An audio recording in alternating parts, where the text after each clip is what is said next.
What's up, everybody? So, I'm a really big fan of the Nintendo Switch.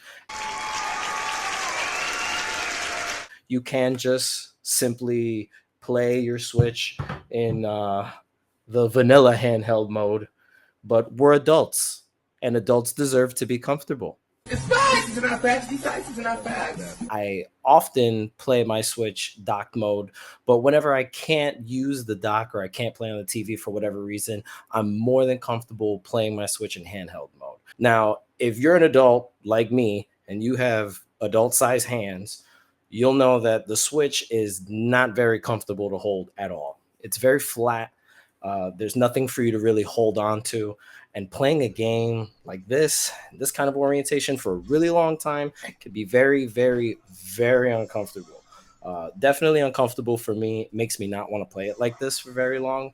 I would probably just rip the Joy Cons off and put the tablet on the table or something like that and play it in tabletop mode before I play it in handheld mode without anything to kind of help me out.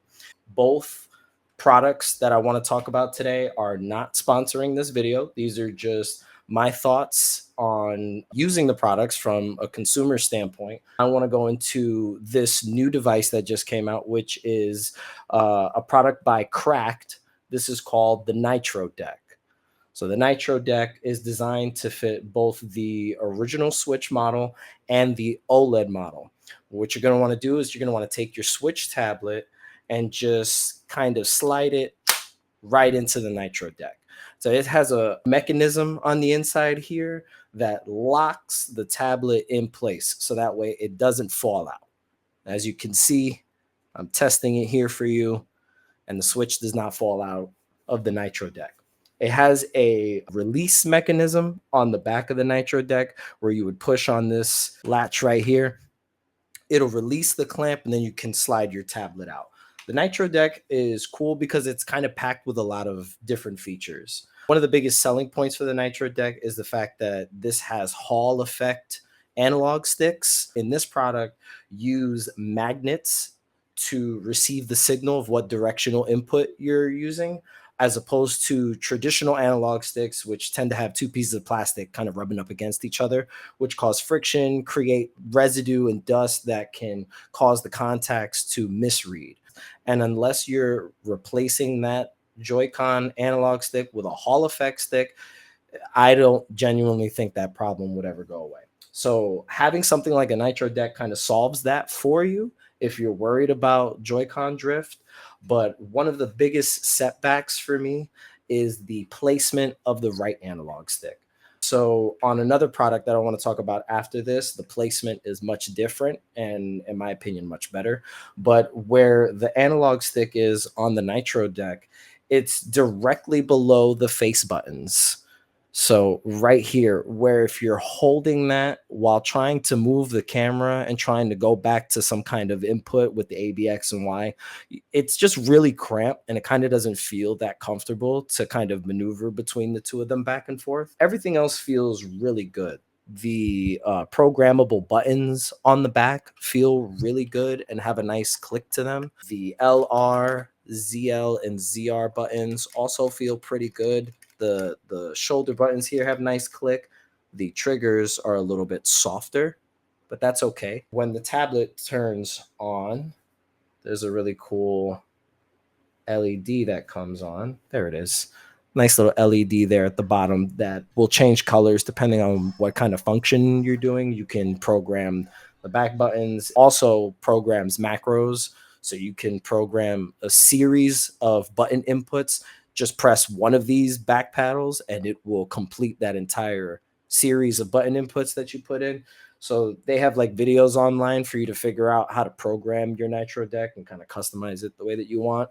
It also has a kickstand on the back. You are able to charge it via the input section here. So you can charge your Switch while it's in the Nitro deck. You don't have to remove it. And then you can also use the Nitro deck by itself as a controller. There's an output USB connection here, and that allows you to connect the Nitro deck via USB to your Switch dock and play your Switch with this as your controller instead of using your Joy-Cons and the Joy-Con grip or using something else like a standard Switch Pro controller. I just got this Nitro deck, so I haven't had too much time to test it out and too much game time with it. But even from what I could tell, I could see the areas where it lacks the comfort. I prefer the comfort of the Satisfye grip, the ZenGrip Pro from Satisfye. So their newer models, the Gen 3s for these grips, they fit the original Switch model and they also fit the OLED model. Believe it or not, the original Switch and the OLED Switch, they're just very slightly different in length. The OLED is just a teeny tiny bit longer of a system than the original Switch. So a lot of the original Switch accessories just don't fit on the OLED. They also have a new grip, which I don't have because I already have this one and I love it and I don't really need to buy another grip. But they have a new one that they call the Ronin, which is designed for you to be able to dock your Switch with the grip still attached to it. This one, you would have to take the Switch out of the grip to put it back in the dock, but that's not really a big deal for me. So I have a carry case for both of these because if I'm going to be traveling with them, these are really bulky and really large pieces of plastic to just kind of carry on your person or throw in a bag. I don't like throwing the Switch in a bag exposed. Where the screen can get messed up or the buttons can get messed up or the analog sticks can get jammed in one direction or something like that. And I believe that the Satisfye grip has the best ergonomics out of both of these products. If you look at the two grips, one of them is protruding out. The right side protrudes out, so it's offset. They're not completely symmetrical. And that for that reason, your thumb rests in a more comfortable position on the right analog stick, and it allows you to jump between the face buttons and the analog stick just a lot easier. And I cannot do this very comfortably on the Nitro deck. This is so far my go-to handheld experience. You get all of the features of the Joy-Con, so you can scan your amiibos and use the NFC reader if that's something that you like to do.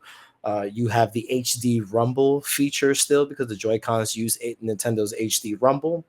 And, you have all your gyroscopes and everything in here. So everything just kind of works the way that Nintendo kind of intended it to, which is great to play in handheld mode. As long as you have something like this, playing in handheld mode is definitely an interesting and fun experience. The Nitro deck does have Rumble, but the Nitro deck's Rumble is just a generic Rumble, so it doesn't feel as immersive or even as good, in my opinion, as the HD Rumble that comes in the Nintendo Joy-Cons. But these are just a couple of options. There's a whole lot of other things that I have seen out there on the internet and plenty of reviews that I've watched on which grips are out there that I might be interested in.